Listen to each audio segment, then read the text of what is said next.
Okay, so we're speaking directly to some of the questions that Brianna has posted on the blog about emotional eating. She's a young mom with 2 children under 2 and has asked questions about how to avoid emotional eating. She's just come out of a dieting and exercising, a very compulsive, it sounds like, or restrictive, she said, past of dieting and exercising. So in addition to prayerfully considering whether or not this is a season that God may have you eliminate certain foods from your home just for a season, and again, that's just be cautious there, because I don't want to send you back into the restrictive dieting mentality. This is just temporary, like for 2 weeks, and then evaluate again. In addition to something like that, you may want to evaluate, is there a pattern to the times of the day that are the most difficult for you and the kids? And if there are times of the day that are most difficult for you and the kids, proactively you can plan for an event or an activity or an outing that you could do during that time that would specifically take you, that you would look forward to. Now, I remember well the days of having 2 children close in age and gathering them up and all the stuff up to go anywhere. And I know it can be overwhelming. So perhaps you could evaluate, is there something that you could do in the home that you could save for those especially difficult times that might distract? Like for me, it could be a bath. The kids loved being in the bath together at that young age. You know, I had one of them that would be in the little ring that would hold her upright, while my son, I mean, they were young enough that I'd let them bathe together. Or sometimes we could play in the sink with all kinds of dishes and things like that, and with bubbles, and they loved that. That was something that I could use as a pit hour activity that would give me joy, especially if I could find a way to take pictures of them while supervising them, because it was so much fun. And rotating through different activities that you might be able to come up with, planning ahead. So that I know that when we get uppity about something on Tuesday, this is what we're going to do, or we're going to one of the things I have done, and when my kids were really little, was we had a sandbox and we put a bunch of rice in it, and we had it inside. So, and they loved playing in it. It was the strangest thing in my opinion. But anyhow, so that's something that we could do. Of course, you have to be careful of, I guess, at 1 year of age. Yeah, the food thing. So anyway, the eating of the rice. Don't want that. Okay, so use your wisdom about your kids and your situation. But if there's a way that you can plan activities, plan to go for a walk on those nice days, where you can put them both in the stroller, or if you have a backpack for one and a stroller for the other, do that. My kids and I trained for a marathon. Well, I trained for the marathon pushing them in a double jog stroller when they were 2, and Daniel was 23 months older, so he was almost 4. So even while they're little, they can do things like that. But for me, saving special things that I enjoy with my kids for those times of the day can be really helpful. Obviously, the idea is to cut off the temptation for emotional eating before it even strikes. Now, my son is on the autism spectrum, and I well remember how hard life was when he was little. It was I mean, I know it's hard for any young mom with 2 small children, but his frustration level was really low, and he couldn't speak very well, so he couldn't express it as well. So he'd get terribly upset really pretty easily, and I would melt down too. So I understand well the challenge that you're facing. In fact, it was more like I had 2 children closer in age than 23 months apart. But, God knows the situation that we're facing, and He knows the situation He's appointed to us. He knows what our children are like. He knows what we're like. And we have a chance to choose to turn to Him in those moments. And I know you know that. That's why you're asking these questions. But the biggest trick is choosing that. Choosing that in this moment. And again, I come back to, it's like boundaries on the highway. There's that double yellow line down the middle of the highway, and in the United States anyway, most of us stay on the right side of the yellow lines because we choose to. We don't want to run the risks that happen when we cross that double yellow line. And there's a boundary that most of us have for ourselves when we walk into a store and we see something we want. We adhere to the boundary of not taking it off the shelf and putting it in our purse and walking out. until we've paid for it. And so we kind of have to be willing to establish boundaries for ourselves relative to our eating. We just have to. It's one of those things that we get to do.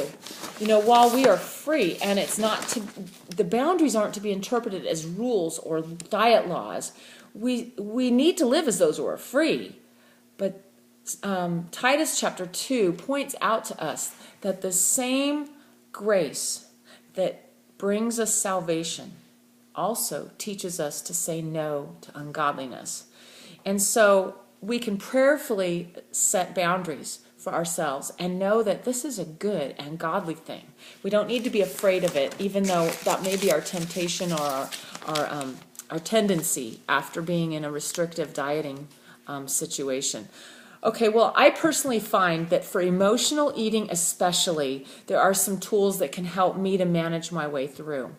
I have a friend, Barb Raveling, who I've spoken at the blog about before, who has done a whole lot with emotional eating. Now, she speaks a lot of dieting, but she has most recently kind of spoken about boundaries instead of, whatever your boundary is for eating. If it's, she speaks to the people who are dieting, the calorie restriction. But for those who eat 0 to 5, that's a boundary as well. She's ministering to people who have whatever kind of boundary. So just a caveat for you there.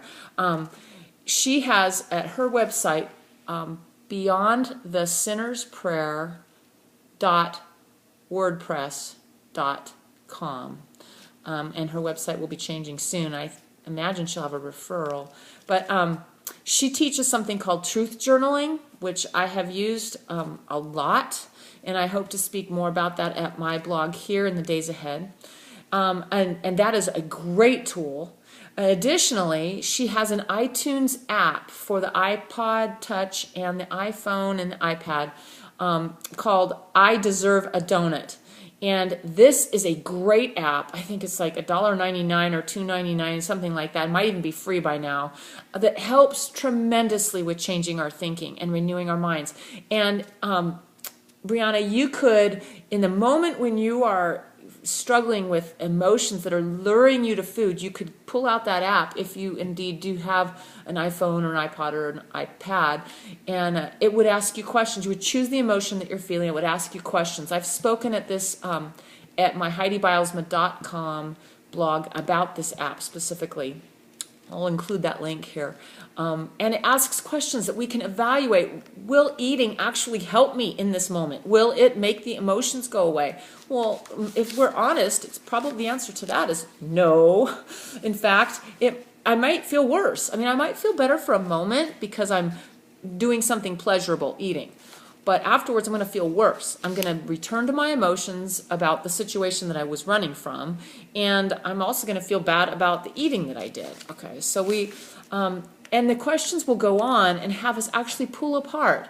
What are other ways of thinking about this? I can't even replicate the questions here without actually reading them for you. But and again, at my other blog, I have shared one day from one of the sets of questions there with her permission. A third thing, excuse me, that you can do, Brianna, is what participants in my Thin Within classes online have called the God Feast. Again, I speak about the God List here at this blog, but also at my other blog. I'll include links here as well. The God List is a running list of all of the things that I discover about God through His Word, through godly Christian music, through Bible studies, whatever.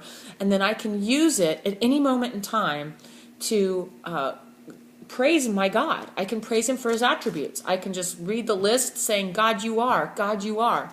And as I do that, I find that as I feast on His presence, that emptiness that I was feeling that isn't physical hunger at all is actually filled up. And sometimes I have to fight pretty hard. I'll be honest with you about that. Sometimes, it's not easy. This is not going to be easy. It's not, especially if you've been involved in dieting. Dieting told us what to do. It was real simple in some ways. We know how to lose weight dieting. There's so much freedom and so many opportunities for us to make choices. That means we have choices that we might make choices that aren't in our best interest or for God's glory, and we can make choices that are for our good and God's glory. But the fact that we have choices makes it a little more challenging. Anyway, I guess, Brianna, the bottom line is we have to decide how much we want this. And then we have to be willing to fight for it. It's not going to be easy. And then we have to realize that we've got to extend grace to ourselves, because we'll be at this our whole entire lives. It's probably never going to be easy. Judy Halliday, who wrote the books with her husband, she still has things that come up from time to time, even though she's been at this for a long time, like 30 years now. Is it that long? Anyway, I'm not sure, but it's been a long time. 89? I think it's been since 89. Anyway, maybe even sooner. Longer ago than that. Anyway, well, I hope this has been some help, even if it's not necessarily the answers you wanted to hear. I really believe, after doing this since 1999, that these are answers that, well, they're the answers I have. And I would love to hear what other people have to say about this. What do you do when you have two small children, under 2, and you're trying to meet their needs all day long? What do others of you do? What do you recommend to Brianna and other young moms? You guys are closer to that right now than I am. It's been 15 years since I've had little kids. My kids are now 20 and 18. So what do you do? I would love to see your advice given to one another. Anyway, that's all I have to say about that for now. Bye.